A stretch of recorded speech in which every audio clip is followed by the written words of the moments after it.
Hi foodies, ఈరోజు నేను మీతో షేర్ చేయబోతున్నాను బంగాళదుంప తోటకూర రెసిపీ అనమాట.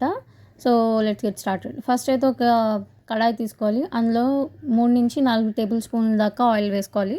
ఇందులోకి మనం తీసుకునేది ఏంటంటే ఉల్లిపాయలు కట్ చేసుకున్నాము, 1-2. తర్వాత పచ్చిమిర్చి, నెక్స్ట్ వెల్లుల్లి ఒక 10-15. ఇక్కడ చూస్తున్నారు కదా, మినప్పప్పు 1 స్పూను, పచ్చెనపప్పు, తర్వాత 1 స్పూను ఆవాలు, 1 స్పూను. ఇవన్నీ మంచిగా ఆయిల్ హీట్ ఎక్కిన తర్వాత ఇవన్నీ యాడ్ చేసుకోవాలన్నమాట. తాలింపు పెట్టుకోవాలి ఫస్ట్.